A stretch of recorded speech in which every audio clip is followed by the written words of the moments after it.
folks joining us as people are starting to shuffle in. Today's topic is gamer pride. How to make like quieter, nerdier places more queer friendly for those of us who would rather read a book than march in a parade. That's true. I'll read a book about a parade. You will read a book about a parade. Our guest today, of course, is my favorite internet crush and straw hat, Jason D. Headley. Jason, how are you? I'm good. I just started following a dog on TikTok whose name is like Trap House D. Luffy, and it's very. I recommend looking it up. It's ridiculous. I might need that in my life. It's very fun. I mean, it's kind of dark humor, but it's very funny. It's like a little like wiener dog, but it's very cute. You are almost to 365 episodes of One Piece, aren't you? Not 365. No, we're at. I mean, I guess kind of. Today I'm going to be watching. I think it's like 306 or 307, something like that. Oh, I thought you were in the upper 300s now. I just hit 300 like last week. What? 300. We're new to the 300s. But I'm gonna have to, because we're gonna be at Dice Tower East next week, I'm gonna have to watch a bunch this weekend to like I try to bank episodes when I'm gonna be away for a little bit. So I'm gonna be watching a lot this weekend, so I should finish Ennie's Lobby this weekend, which will be exciting. You are in the end of my favorite story arc, the whole Water 7 to Robin's like becoming a member of the Straw Hats. You are in, that is the like, even thousands of episodes later, that story arc is still the most amazing. And I'm excited to be on this journey with you. Yeah, it's great. Yeah, you've saved me 19 minutes. Every time I watch one of your episodes, I don't have to necessarily, like, and that's bad for some episodes, but for certain episodes, like some of those filler arcs, I did not need to see that guy crammed in that box again. That is just not something that I needed in my life. I mean, some of the filler has been good. Some of the filler has been bad. It's a mixed bag. It's a mixed bag, and that's just how it is. Oh, you liked the Edo period Japanese filler arc. I like them, but they're put in like the worst place ever. It's like when the height of the action is happening, and then there's like a random episode where they're like an alternate reality. I'm like, this is not the time or the place for this. But I liked it, but it was not the time or the place. Yeah, no spoilers. You're gonna have interesting interactions with fillers as we go. Hello, folks. I saw Drew has showed up. I saw David has showed up. I saw Erica and Clarity have shown up. Everybody, welcome to the live. We are just coming back from Origins in Columbus, and normally Origins lines up with Father's Day, Free RPG Day, and Columbus Pride. This year, Columbus Pride was 1 week earlier. So Free RPG Day happened, and I think Father's Day happened.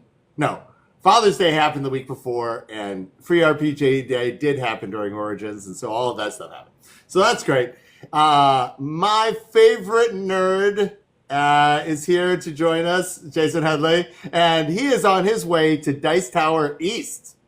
Yeah, Dice Tower East next Wednesday to Sunday. It is a 5-day convention. Is that the one that's in your backyard? Yeah, it literally is at a hotel. Like, I'll tell people it's down the street. You know, like sometimes people say down the street and they actually mean like, oh, you know, like half an hour away. For us, it is like maybe a 5-minute drive if there's traffic, but really it's like a 3-minute drive away.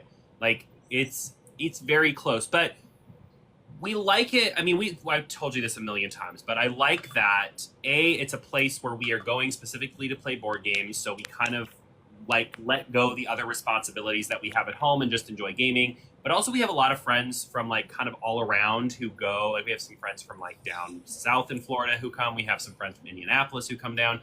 So there are people that we see every year at this. And then this year, one of our best friends, her name is Laquita. She's been in a couple of my videos. She is coming with us for the first time this year to Dice Tower East as well. It's going to be her first board game convention. So kind of. She went to another convention with us that for a day that's like more like a miniatures convention that I went to just for like funsies. This is like her first like true like board game convention, so we're very excited. All right. Well, I love Laquita, and I heard a rumor.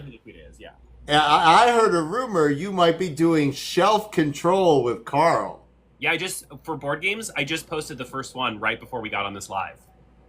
Nothing says gay space for nerds like trying to contain your gaming hurting with your husband. So for folks who are not familiar with Shelf Control, what is the phenomena and what is your particular takes on it? Yes.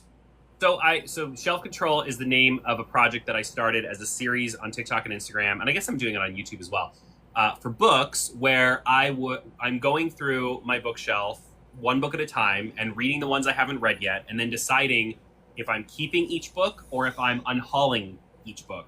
And the concept is that hopefully by the time I'm done, I'll have gotten rid of a lot of books, and I'll also have a shelf that is full of books that I have all read and that I love, and that I love having on my shelf, as opposed to right now, it's just this hodgepodge of like things that I've read, things that I haven't read, things that I love, things that I didn't love. It's just like a mess. So I've been doing that with my books now for, I want to say 2 months. And now we're starting to do it with board games as well. We're going to do a very similar format. So it's not going to be like my other board game videos where I do like an overview of a game. It's going to really truly be more like, here's a game. What do we think? Are we keeping it? Yes, no. Okay, on to the next. And then when we get to a game that we haven't played yet, that is where the video will conclude. We'll play the game on our own time, and then when we come back, we'll talk about what we thought about the game. So, yeah, and hopefully we'll. That's awesome. We already unhauled. Of the games that we talked about today, the first 3 from our shelf, we already said we're going to unhaul, and Carl is currently putting them online to sell right now. So. Off to a much better start than with books, where I'm like, no, I think I need to do this. The book one in particular is, well, I can't really make the decision. I need to buy these 6 other volumes in the series before I can make the decision. Here's what I will say. So the way that I do things with the books is if I read the first in a series and I just really don't love it, then I'm done. I'm not going to keep reading it just to read it. Like, I'll just unhaul it. But if I read the first in the series and I'm like, I liked this, do I need to keep it or not? Then I'm probably going to read the next one in the series to decide. And what's interesting is the duology that I'm reading right now is very much the case where I liked the first one, but I'm like loving the second one. So I'm glad that I picked up the second book because it's kind of made me like it more as a whole. So yeah. And this segues to our topic today, which is about making space, in particular queer spaces, so that people have these places in their lives. And I'll try not to yell at you. I got very excited. Sorry about that. It is so important that for people who are looking for a place to be and a connection, that they see themselves in the space. I talk to my women gamer friends, and they're like, if I go into a board game space and I see no women there, it is not for me. Yeah. Right? There's a lot of opportunity for gaming to expand, especially to women. But how that happens is we need to go to places where women already feel comfortable. Or we create places that is adjacent for them that they can come join us. And typically gay spaces and queer spaces have been good for the ladies. Like I've had girlfriends who are like, hey, let's go out dancing. We'll go to the gay club. Yes, please. They're like, yes, we're going to go to those clubs. I feel like for a lot of people, it's like kind of a safer space, right? Like, yeah. Right. And it could be about the dancing. It could be about hanging out with your friends. It can be not about these other things and so forth and whatnot. Where I really saw a shift for nerd spaces was when the ribbons descended upon conventions, in particular Origins and Gen Con. Tabletop Gamers, if people don't know, there's a charity called Tabletop Gamers that allow people to put ribbons on their badges for shows so that people can see that this space is filled with Alphabet Mafia people. Yeah. And yeah. I mean, I think in many ways it's kind of the same concept as like businesses putting like a rainbow flag sticker in their window, right? Like it notifies people that it's not necessarily that a business that doesn't have that in their window isn't going to be inclusive or, gay friendly or what have you, but when they have that sticker, it's like, no, oh, okay, the people who work here, the people who own this business, like, this is an inclusive space, right? And I think that's very similar with the name tags, is being able to see that on so many name tags or lanyards or things like that, makes it feel like a safer space. And I think and it also upsets some people, which is like just an extra bonus. Like existing makes some people angry. But I think it's interesting too, because what I always notice when we go to Gen Con specifically, I feel this way. I think it's interesting because I feel like there are so many gamer spaces in the US, that gamer spaces where I go into at like random game stores, that do not feel super inclusive. And yet at Gen Con, and maybe it's those little moments of having things like tabletop gamers there, but Gen Con to me feels very inclusive, even though I feel like there are a lot of gaming spaces that I've walked into where I did not feel that. It's good to know that the biggest gaming convention in the US has that inclusive feel, even if these smaller spaces don't necessarily have that. Yeah, like to focus on positive places, like Google will actually let you know if a game store is queer friendly. You did not know that. This. Yeah, it will. It rates them and will let you know. It is one of those things that Google will let know people that it thinks care about that stuff versus other kinds of stuff. And yeah, it's pretty awesome. But the very first step for any queer space and for people to feel like they belong is visibility. Yeah. Like, it's often hard to be the first person like you in a space. I've actually had that discussion with other content creators. Yeah, Kervin talks about that a lot too on his channel. He's had like full videos about that, kind of that idea of being the first, not just queer person, but like even like person of color in like a space that is not that, and like how that feels. Yeah, like I'm a lot of like marginalized groups. Like I was a veteran kicked out for Don't Ask, Don't Tell. I'm biracial. Like somebody had made a joke at Origins, like referring to my creative director as White Seppy, and I looked at them and I'm like, you realize I'm half Irish American, right? Oh my God. I laughed it off, and they meant well, but I was like, let's reset a little bit. Let's reset a little bit. Let's just take a couple steps back. First of all, this is Mark, and Mark's his own person, and number two. But I want to create a space where a person can make that kind of mistake and feel like they're still part of, like they can have, they learned quite quickly that what they had done did not work. Yeah. We all laughed it off. And that person had a good life lesson. Yeah. And so they were included in the fun. So visibility is the first step. And that's like why these ribbons are so important. Yeah. So people know who they can talk to, or other people like them, and that they're not alone. Even if you're not ready to be queer in a nerd space, knowing that there are other folks out there who would be accepting and like you for however you want to be, still feels good. Okay? A number of people have showed up. Of course, my favorite, Uga Chaka. Uga Chaka is very mad at me, Jason, because last week I took it off because I was at Origins. He made it very clear. Oh, you're live? Yeah, my lives. I have regulars to the lives, and I love these people for making the time. The Wednesday live is a good thing.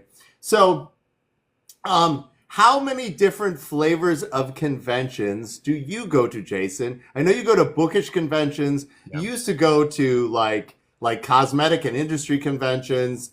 But like, how many do you go to now? What flavor do you go to now? Do you like go to lumberjack conventions or Disney princess conventions or Lorcana tournaments? Like, what are you all going to I now? haven't been to a Lorcana tournament for a while just because I've been too busy. But I would say like the two big ones are I go to a lot of board game conventions and I go to a lot of bookish conventions or like bookish gatherings. When I worked in skincare, I went to like company ran things like that, but I don't do that anymore. So it's really like books and board games. And definitely it's so interesting because the spaces are literally opposite. So Yeah, tell me about it. I was very interested. I'm like, is a book convention for me, for example? I'm like, yeah, I uh, mean, I think a book convention, absolutely. I mean, book conventions are, depending on which one you go to, like they're very open, they're very kind, friendly places for the most part. I've heard some horror stories, but for the most part, like, and there are horror stories in any convention space that you go to, right? But like, what's interesting is like, so last weekend I went to New York, and it was not a convention; it was a brand trip. So it was a company had invited a bunch of bookish content creators to New York, and they were like paying for everything. So it's a little bit different than a convention space. Still kind of have the ah, feel of like people, a bunch of people with a like-minded hobby getting together. And in that trip, I think there were five, maybe six total men in a group of 60 people. Everyone else was women, or female presenting, female identifying. But then when you go to a board game space, it is the opposite. So it's interesting that that exists. But I don't know. I feel like the bookish space is maybe even more leaned towards towards like being a more like female heavy space, whereas in board games I feel like when I go to a lot of board game conventions, especially like local conventions, I feel like there actually are like a lot of women there, and a lot of like couples, like husbands and wives go, and I feel like moms go with their families and their kids, and so I feel like I'm seeing that more and more, which I think is really great. It still is stacked pretty heavily on the dude side, right? But I feel like it's. I feel I like stacked some dudes once upon a time. right. But go on. I feel like it's better when I go to local conventions, right? Like I feel like at local conventions you get just more like families or married couples or things like that, that are going, to this is like something they do together, which I think is really cool. But yeah, the spaces are like super, just complete opposite. And that also is very confusing for my algorithm as someone who posts to like book content and board game content.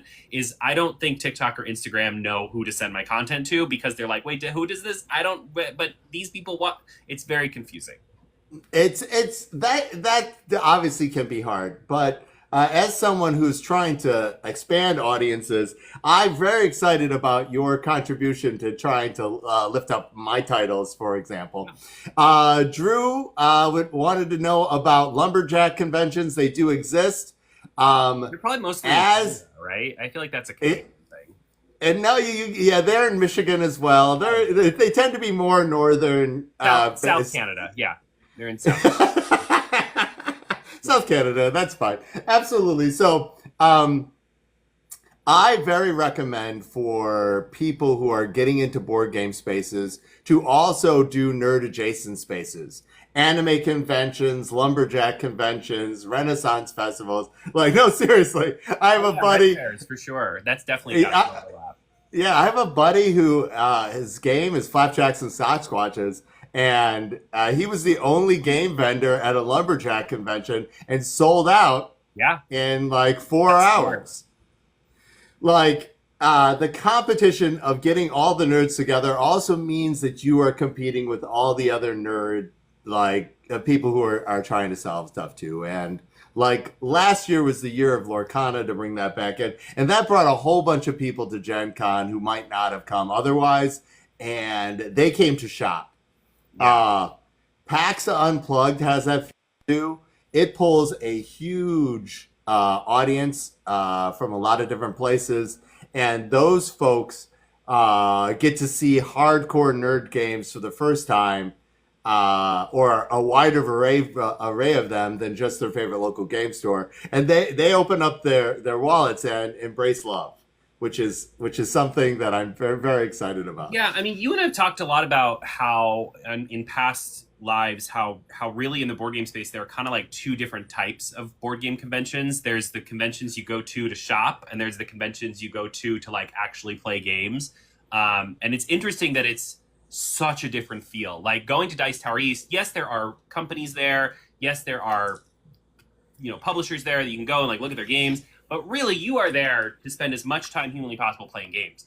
Whereas Gen Con, you are lucky if you get to play a game at some point during that weekend, maybe. Which is fine because that's what that convention is for. That convention is going and like networking if you're in the business side of things, selling if you're in the business side of things, and then shopping and buying new and discovering new games. And I think it's kind of cool that both of those exist. We don't really have like a book convention where you go to read. Book conventions don't split up in that way. Like ones where you go to read and ones where you go to like meet authors.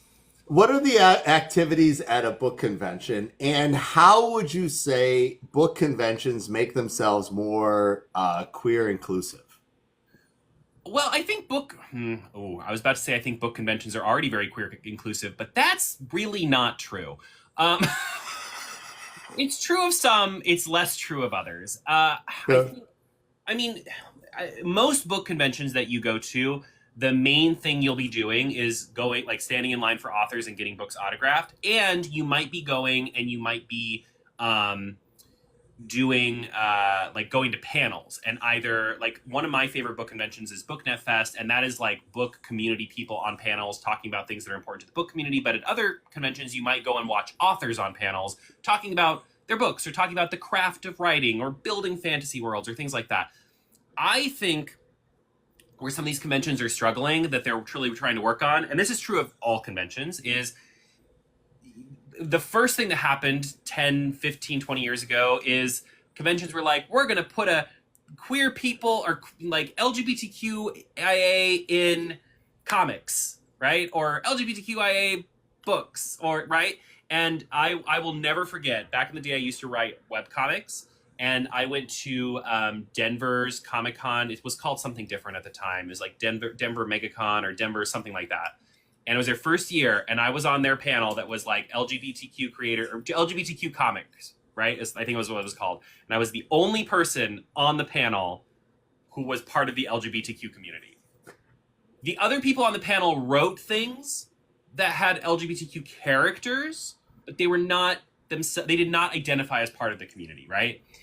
And I remember like I had to answer almost every single question because a lot of the questions did not pertain to straight people, or at least straight presenting people, outwardly straight people who were trying to answer these questions. They could not answer what's it like to be gay and write comics. They had no answer for that question.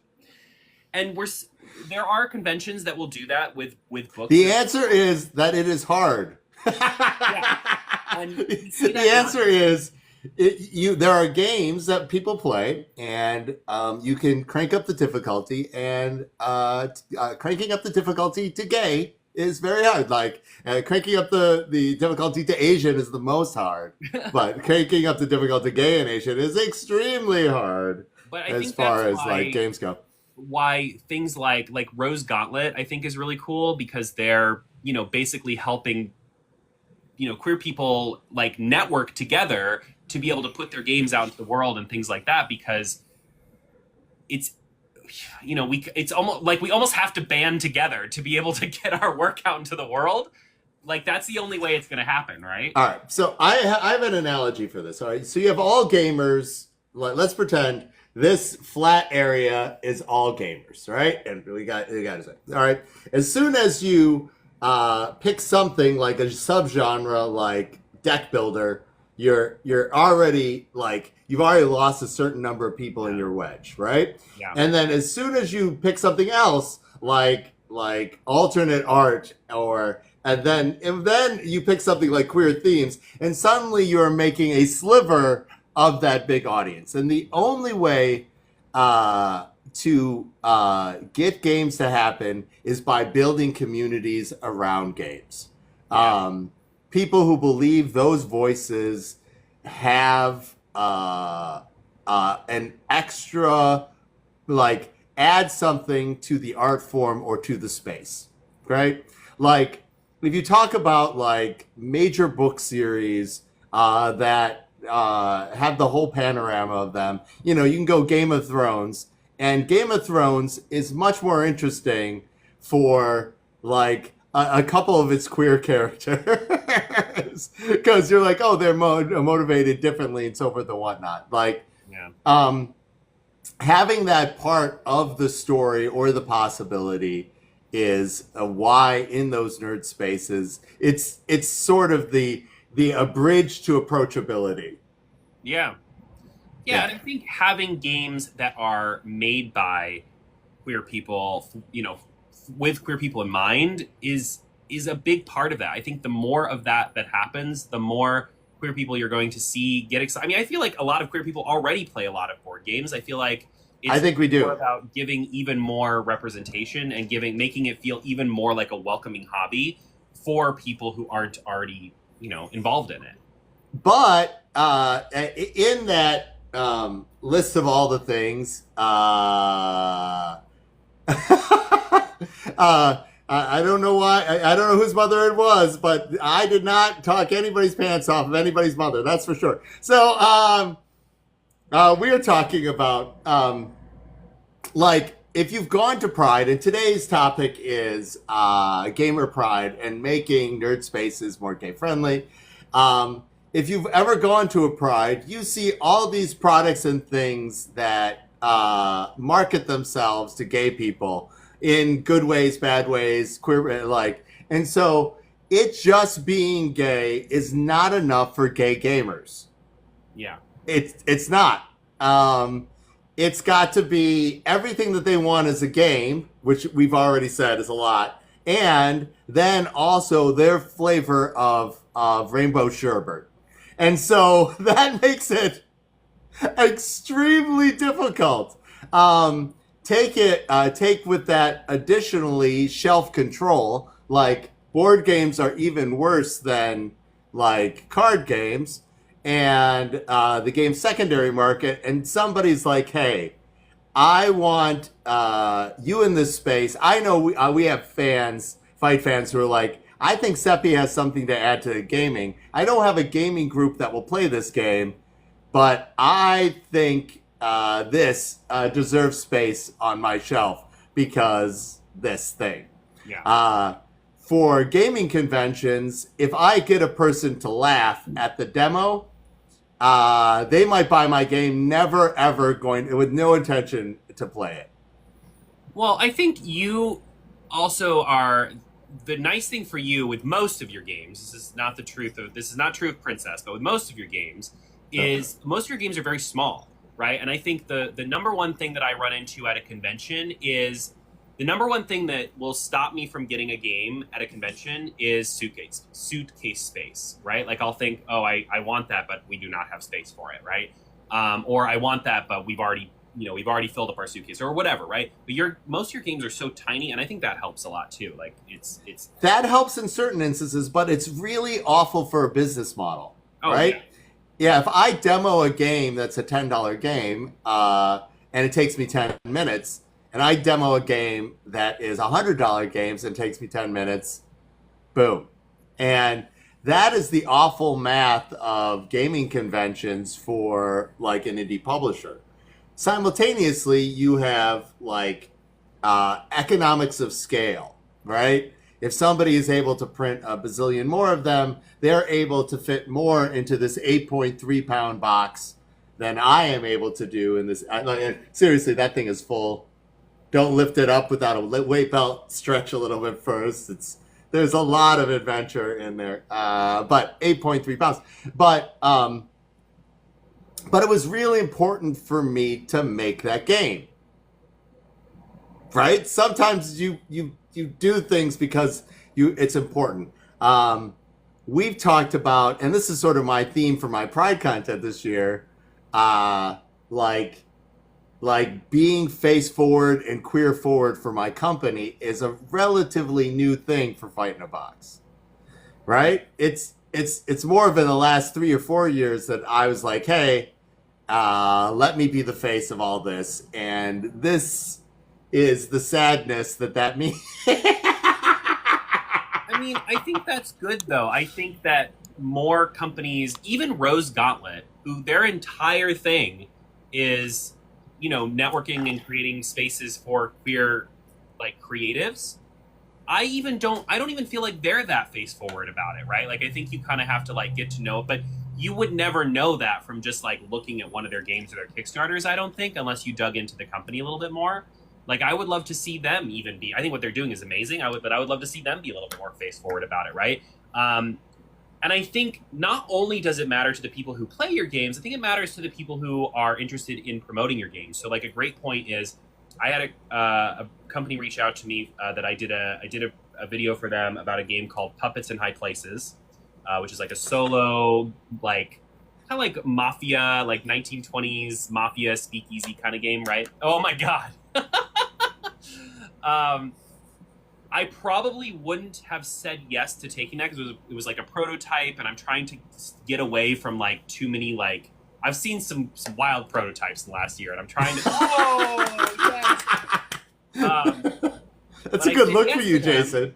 Because when they reached out, they were very forward about it being a woman and queer owned company, like women and queer owned designer of this game, and that trumped everything else in that email for me. I was like, yep, I need to help get the word out about this, right? And so I think the more that you are face forward about that, yes, it's going to push some people away, but it also is going to have the opposite effect where it's going to find some people in the community that are willing to like go that extra mile for that game to help it see more people. To ask you this question, when did you start being queer forward for your content and for your general business sense? Because I've always known you in this way. It was at New York, because before Carl, was after Carl, like. Well, I mean, as far as like online, like in my social media aspect, I've been pretty queer forward since the beginning. Like since I started in 2020. I mean, at that point, I was working for Keels. I was pretty comfortable with everything. I will say, my first like job that I was with for a long time was GameStop, and I really did not tell anybody that I worked with, except for like a couple employees, that I was gay at the time, because that company was. I mean, I heard district managers say things that were so homophobic that I was like, I'm not telling anybody anything. Like, I don't want anybody to know because this is not a safe place. This is not a safe place for me to work. And so I didn't tell anybody. But then when I moved... What year was that? That was back probably like 2011, 2012, somewhere in there. See, that seems recent to me. Yeah, I mean, feels like a lifetime ago because I was still in Colorado at the time. When I moved to New York, though, is when I started working at. I started at American Eagle. I was only there for the 9 months because it was like the worst job I've ever had. And then I went to, horrible. And then I went to like Sur La Table, and then I went to Keels, and all of those companies were very like 90% of the staff was gay, and that was when I felt safe and I felt like I could just be who I'm going to be, right? And then I felt and you had already gone to a space that had rainbow sherbet everywhere. You're like, give me a scoop, give me a scoop, give me a scoop. But from day one of me making content, like on the internet, I've been pretty open about everything. So yeah. So I got my start in software via a very strange path. In 1998, I started a queer youth publication, and it happened to do online and in person. And so since I had a website and I did all the photography digitally in 98, when people needed help launching their sites, like Best Buy needed help moving from film to digital, and I ended up helping them out. And so that experience, like my resume had started with nuclear plumber kicked out from Don't Ask, Don't Tell to wrote a online queer publication. Oh my God. And so it was always, it was sort of always part of my work persona. Like there was one instance when I didn't. I was with a local software company, and the Twin Cities used to be the technology head for the RNC. Oh. And I straightened up for that one pitch. Oh my God. Republican Seppy was hysterical. Like at the end of this, I was in the back seat of my boss's Volvo and I was punching the back of his chair. I was so angry. I mean, I will say, like, working for GameStop, I think maybe it's different now. Keep in mind, this was a while back. I felt like not being open was a choice that I made for my safety, and for my job safety. But I will say, what's interesting is the same choice to be more open about who I was with like American Eagle and especially with Keels actually made me a better salesperson in those spaces because people felt safer with me. Like selling skincare and makeup is very like, obviously there are men who buy that stuff, but it is a very like female driven industry.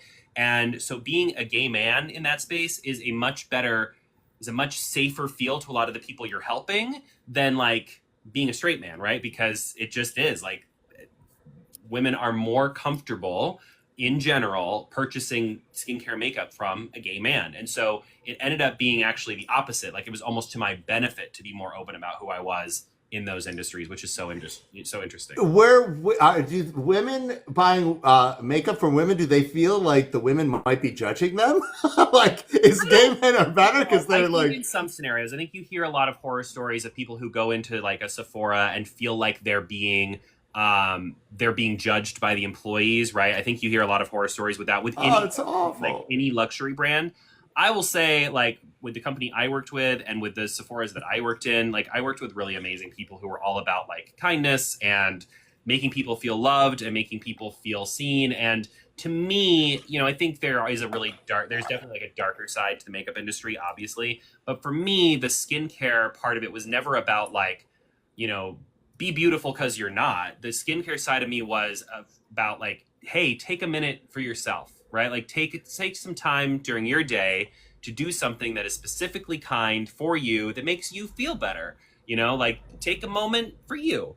And so I found that to be a really beautiful side of it, but there is definitely like a much darker side of the makeup. There's two things in that story which bridges that story to today's topic, which is making nerd spaces more queer friendly, which is the feelings that you need to have fun or be appreciated. Yeah. Number one, you cannot have fun if you do not feel safe. Yeah. Even if you're interested in like crazy types of fun, like skydiving or race car driving, that person switches a switch in their brain and it never occurs to them that anything bad will happen to them, right? They suspend their disbelief. They are immortal during that period of time. Number two, it has to be by choice. Yeah. Okay? And so much of like a work situation, like where there is very little choice and putting a lot at risk, it's hard to be your authentic self in those places. But it's often been even worse for me to not be my authentic self. But that being said, like growing up gay and Asian in the 70s and 80s, you've got a pandemic to deal with, you've got hate crimes to deal with for Asians in Detroit and gay people in general. That is one of the reasons that dark humor is such a like present part of the games that I've written. You have a reviewer copy for End of the Line. No, just got it. I'm going to be playing it next week at Dice Tower. I'm taking it with me. Oh my gosh. You have the rules. It's over there. Please tell me what people think. But it's filled with mean humor, and Michigan people have a really mean sense of humor in general. Like in a state where you do not have the constitutional right to clean drinking water. Oh, that's right. That is true. You guys are the only place that has worse drinking water than us in the U.S. Like I often, I often call Michigan the Mississippi of the North. And yeah, but like this topic is so close to home for me because if you do not find a chance to have a laugh or like feel like you connect with people, that is why like the statistics are what they are for queer youth being in danger, right? Yeah. Like I wrote, I published a queer youth magazine because I thought it needed to help people as somebody who was a youth at risk for all the classic reasons, right? And we come up to the third time in my lifetime that I've been used as a wedge issue politically. And suddenly I have given up the idea that I get to be invisible. Like I just want to cozy up on a couch somewhere and like play video games that have like queer characters in them. I don't want to be all of this. But there's really no choice at this point. Like, I mean, you're here. That's what you're doing with your life. So says the person who is doing the exact same thing in their own way. I don't know, man. I don't know. Some days, there are days where I wake up and I'm like, I am the luckiest person in the world. Like, what a dream job. And there are other days where I wake up and I'm like, oh my God, I wonder if my job is still available from. Well, you are a perfectionist. You want to do right, and you very much care about what your audience says and the communities that you participate in. Well, you don't often get to curate your communities, right? Like the Fight fans are a super small group of people. They're practically cultists. I love them. But they all have personal connections. Like they have a story about how I acted badly at a convention that brings them all together. But you're like, hey, I want to be this thing that helps people like, like women voices in books, queer voices in board gaming, all this kinds of stuff, where you yourself are an author, and doing all these things. Yeah, you have a lot on your shoulders, Jason. Yeah, I mean, the thing is like, obviously I have, even being marginalized in that queer space, I still have a ton of privilege in my life and a ton of privilege the platform. Is that what we're calling Carl now?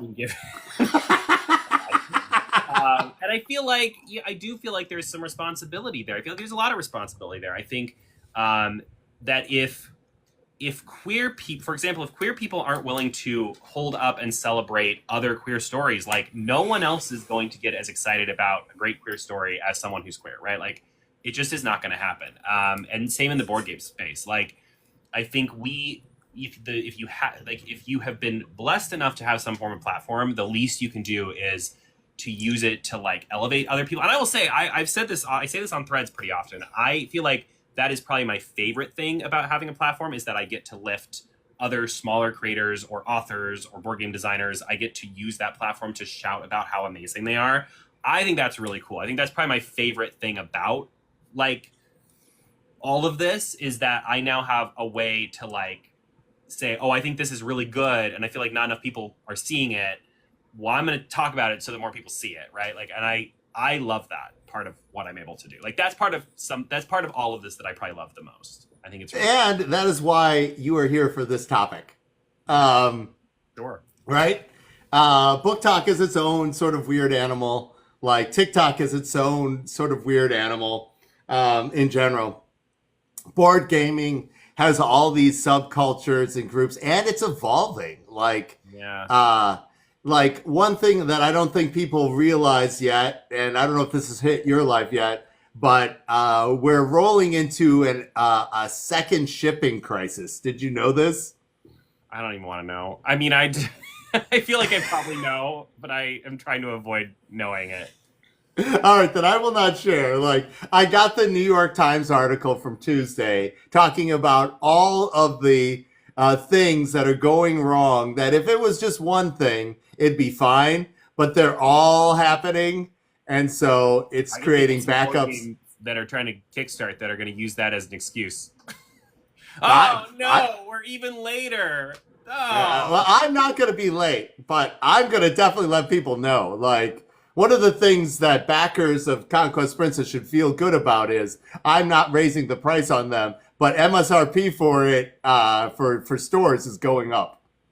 I think that's fair, though. I think a lot of companies do that, right? Like, I even feel like that's been a big push for me to kickstart certain games lately, is that one of their big promoter things on their Kickstarter is that you get the game for cheaper than it will be when it hits stores. Like, I know, I don't generally don't try to do that, but it has to happen this time. Yeah, I've just in the past like 6 months, I've done 2 Kickstarters for 25th Century games, because they do those Kickstarters where they have like 4 or 5 different games and you can select what you want, like a la carte style, which I love. And that one of their big things is you will get the games for cheaper than if you wait to buy them at store. At least I think that was the 25th Century Games one that I looked at, but I think that's really cool. I think it's a great added benefit, especially for a game that is going to hit retail. Yeah. I mean, absolutely.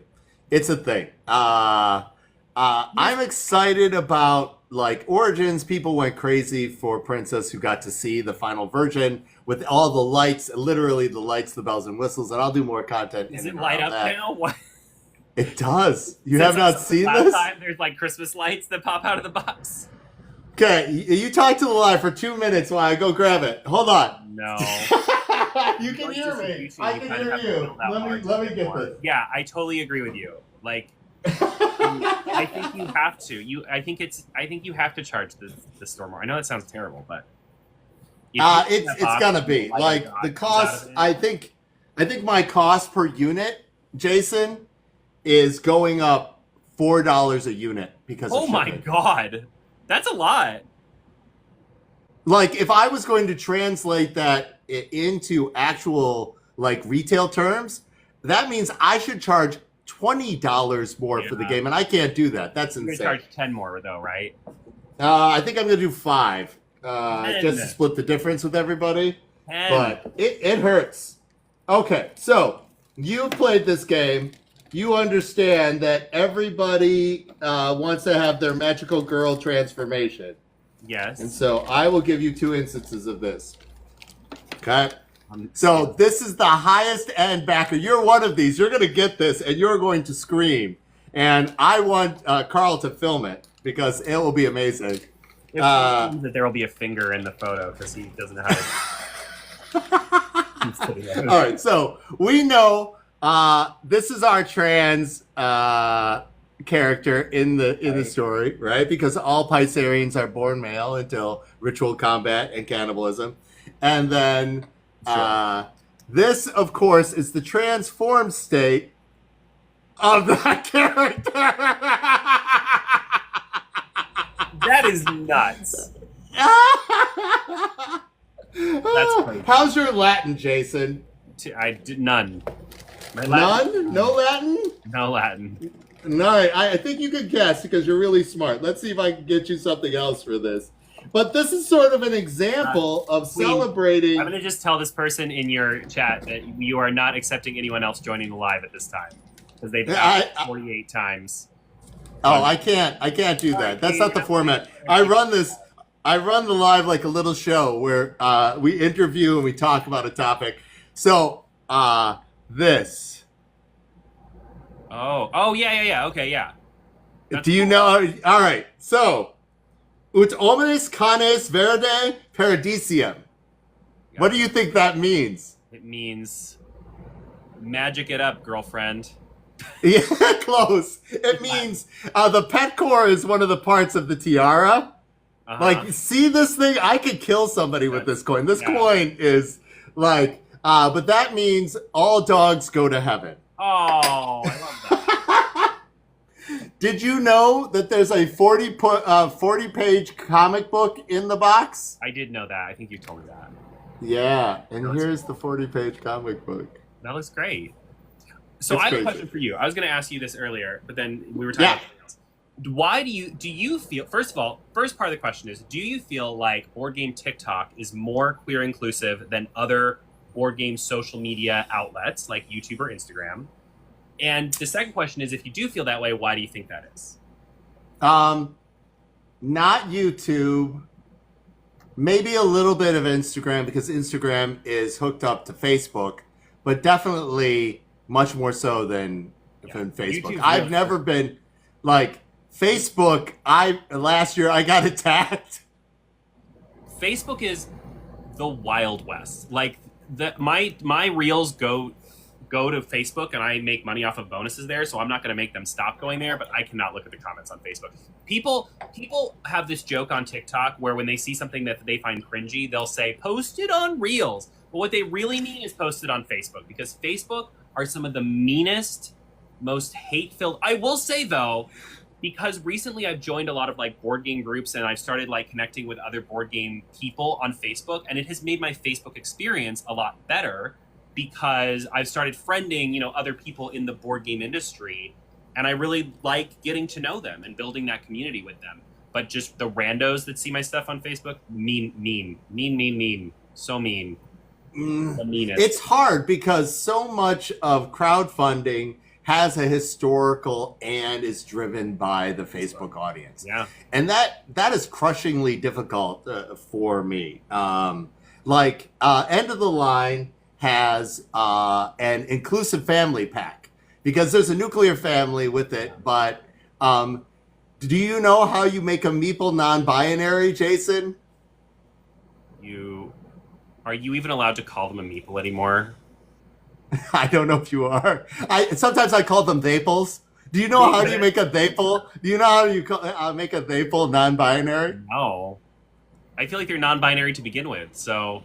No. Mine are very nuclear family. You have a dad, mom, boy, girl, and dog. Okay. It's very clear. What do you do? You make them punk rock. Oh, yeah, okay. So all of the post-apocalyptic thaples for End of the Line are pure oi punk. I feel like End of the Line would probably do well for an Instagram crowd, though, because it's got that art. It's very eye-catching. Yeah. Yeah, and Instagram is pretty. It's pretty queer friendly compared to Facebook. Yeah, but to answer your question, there's a lot of queer content creators in the board game space. There are, right? There's a lot of queer content creators, and there's a lot of queer board game designers, and there's a lot of queer people in the media space. And not only that, but I feel like what's interesting is I often think about the board game space being very straight male driven, but then I think about almost every single media person that I deal with from different companies when I'm dealing with them wanting to send a game that I'll then show on my page. Almost every single one is either female or gay. And when they're not, even the ones that aren't gay, I'm like, are you sure? I want to shout out to Bug, who recently got married. Was a guy, and he recently announced he got married to this woman. And I was like, I want to shout out to some of those awesome queer people who are in the comments. Bug is a great RPG writer, and I got to see them first at Gaymer, and then I got to see them again in Origins. I think I'm very much with the the RPG, indie RPG, super delvers into that particular end of the board game spectrum, that the most innovative RPGs are coming from being written by queer furries. Oh my God, so true. And also, I just want to say, I feel like some of the most innovation in gaming, period, right now is coming from the indie RPG scene. Some of the stuff I've seen in indie RPGs come out in the last year and a half is so freaking cool, and so I just backed the indie RPGs for Palestine thing that was 600 freaking games and things for $10, and so many of the ones that sound absolutely cool are queer made, queer focused, such cool concepts, and I'm just this is amazing. Can you guys start making board games, please? Thank you. So cool.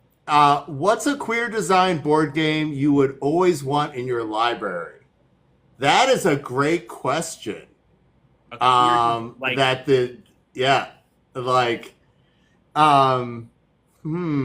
I mean, there are two that I can think of off the top of my head that I really like that exist right now. I mean, obviously, I'm going to say Conquest Princess is one of them. Yeah. But the other one, if you aren't following Incredible Dream, who does the Kinfire series, Kinfire Chronicles, Kinfire Delve, They just released a new version of A Gentle Rain. They are a very like queer, very inclusive. The characters in Tinfire Chronicles, they have characters who are all different parts of the spectrum. That company's very inclusive, and the products they're putting out are very inclusive. So I also highly recommend really anything from Incredible Dream. They're a very inclusive company, and they're making very inclusive games. Like, they're very cool. I would probably go with Heart of the Deernicorn. Oh my god, Heart of the Deernicorn. They just shipped Yezaba's Bed and Breakfast, which I feel like I kickstarted 2 years ago, and I am so excited for it to finally come to my house because I can't wait.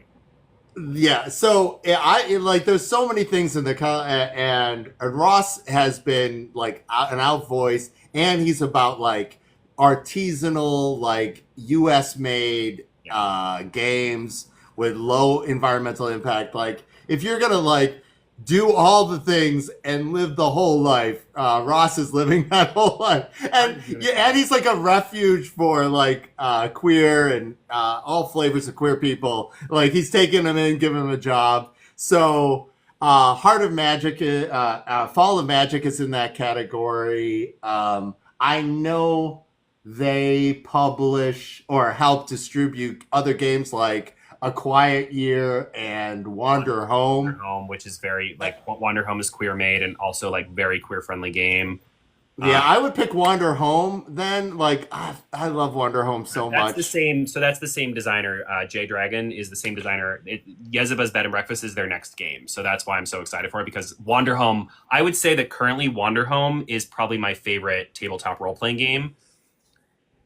It's incredible. Except for maybe Mouse Guard. I really love Mouse Guard. But Wander Home, I think, is much more accessible than Mouse Guard, because Mouse Guard is from that other system that I can't think of the name of it now. That's like super complicated. Wander Home's much more accessible and much more like... well, actually, no, right. Burning Wheel. Burning Wheel is also a super queer inclusive company as well, so...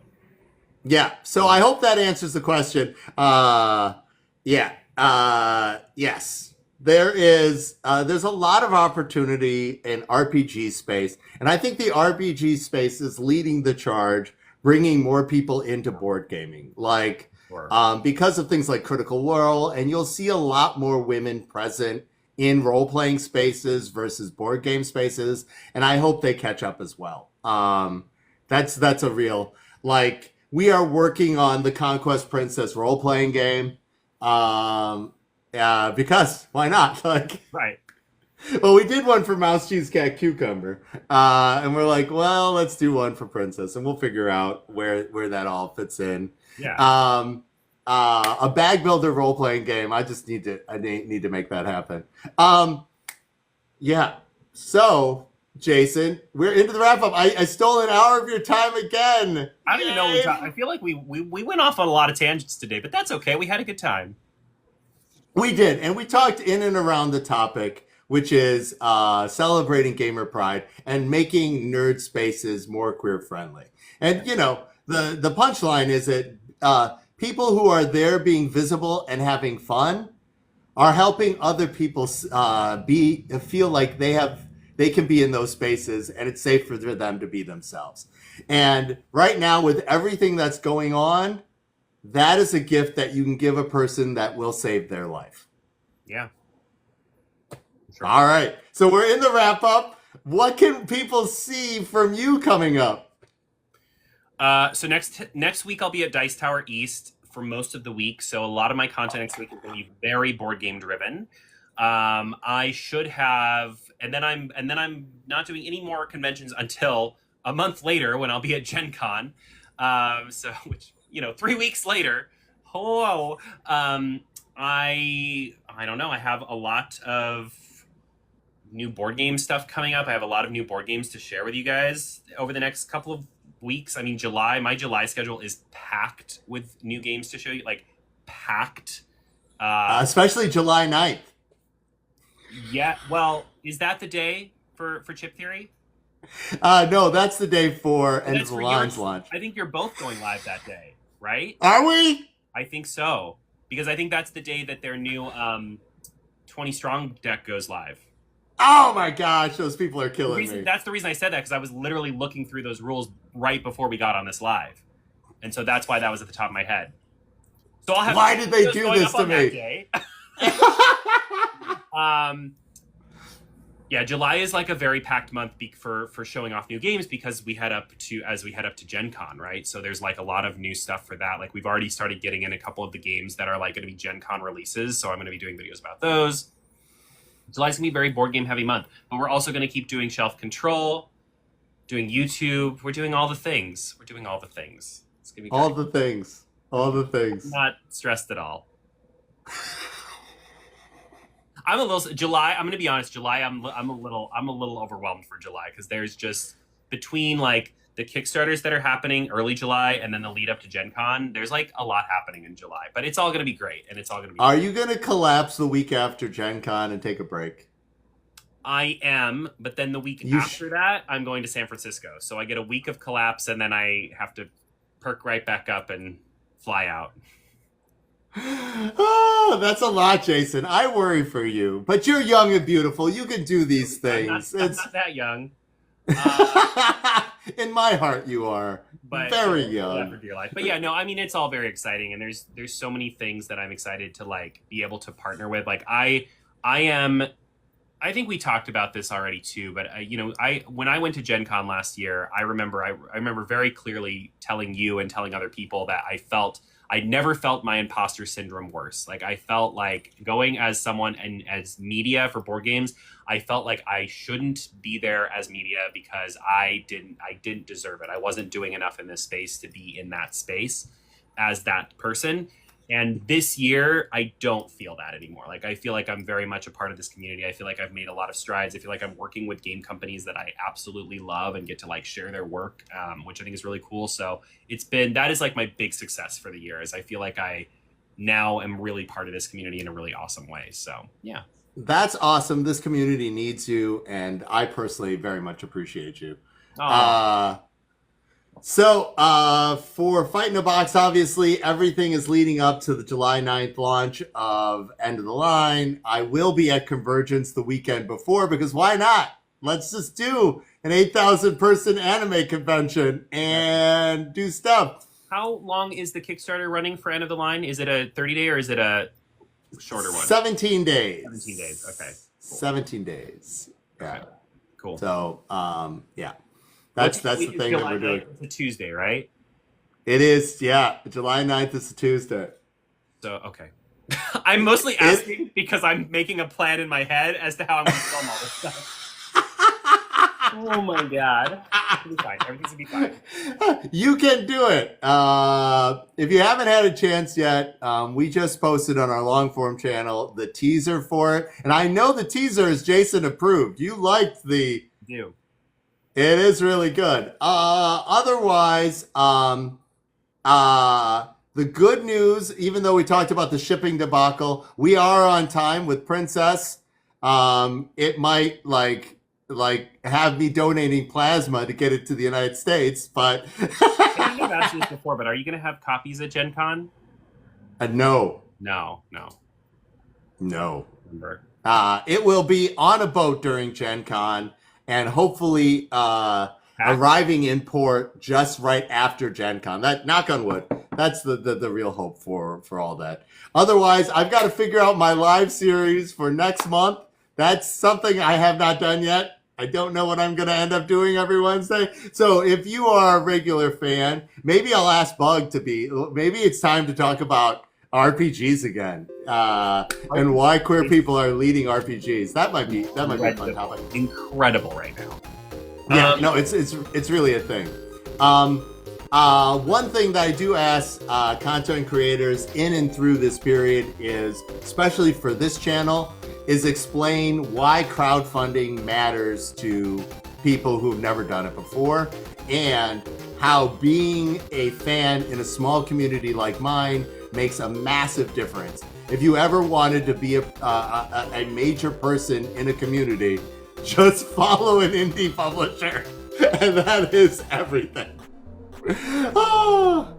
All right, Jason, any last thoughts? I'm glad I got to catch you before your July began. Oh my God, July is wild. I mean, I keep looking off to the side because I have this the stack of games that I have to talk about in July sitting right over there. and it's a sizable stack of games. It's a little nervous. But luckily, the great news is at Dice Tower, I'll get to play a lot of them. Like, I'll have uninterrupted time to play a lot of these games, so I will have that part out of the way. Because, you know, talking about board games on the internet, a big chunk of time is finding when you're going to actually have game nights to play these games, to then be able to talk about them. So I'm actually very fortunate for July because I'll have a lot of time to play the games, and then all I have to do is make videos about them. And that's honestly kind of the easy part. So, yeah. Oh. No. Spoken like a true expert. All right, everybody. Thank you again for being an excuse so that I can talk to one of my favorite people on the planet.